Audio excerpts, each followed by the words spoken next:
안녕하세요. 모두가 행복하게 동행하는 인산인해입니다. 오늘은 일거양득의 부동산 투자인 상가주택의 투자에 대해 알려드리고자 합니다. 상가주택이란 보통 1, 2층은 편의점이나 카페, 중개업소, 미용실 등의 상가가 있고 3, 4층에는 주택이 있는 건축물을 말합니다. 상가주택은 말 그대로 집, 점포 겸용 주택입니다. 상가주택이 들어설 수 있는 용지는 1종, 2종 주거용지, 신도시의 단독 주택 용지 등이 있습니다. 생각보다 상가주택은 신도시의 경우를 재면 숫자가 많지 않습니다. 그 중에 수익성을 분석해 보면은 더욱더 숫자가 적지요. 최소 은행 예금 이자를 기준으로 하면은 5% 정도 돼야 할 것 같습니다. 투자는 항상 보수적으로 생각해야 됩니까? 항상 보수적으로 생각해야 됩니다. 항상 뒤를 생각해야 되니까요. 우선 상가주택의 장점과 단점을 숙지해 두세요. 우선 단점으로는 상가 부분과 주택 부분의 면적 비율을 확인해 보셔야 합니다. 반드시입니다. 상가주택 전체를 주택으로 인정받고 싶다면 주거 면적이 상가 면적보다 넓어야 합니다. 1가구 1주택 비과세 요건 때문입니다. 본격적인 상가 투자 방법으로는 1. 상가 면적을 보는 게 중요합니다. 상가 투자 시 그 동네에서 장사하는 이들의 선호 면적을 우선 파악해야 합니다.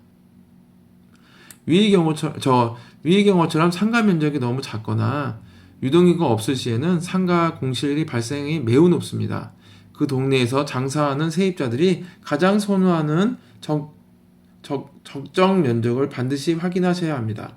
통상 적정 면적으로는 23제곱미터인데 즉 한 7편 정도입니다. 두 번째로 상가의 위치입니다. 말 그대로 상가에 기능이 있어야 되니 도로에 있어야겠죠.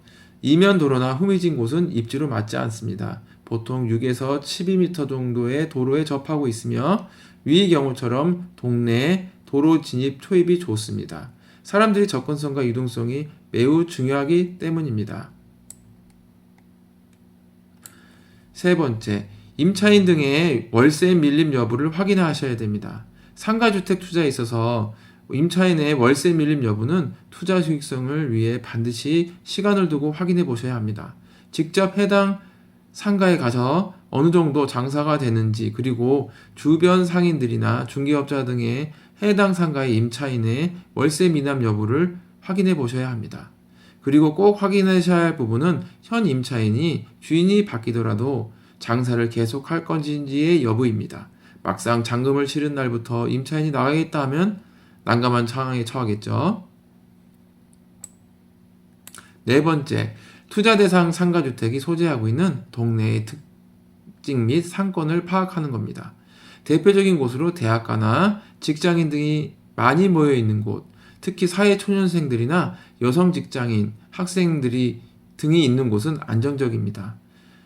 다소 안정되고 조용한 분위기 편의점인 편세권, 슬리퍼세권, 그걸 슬세권이라고 하죠. 한번 정하면 오래 있으려고 합니다.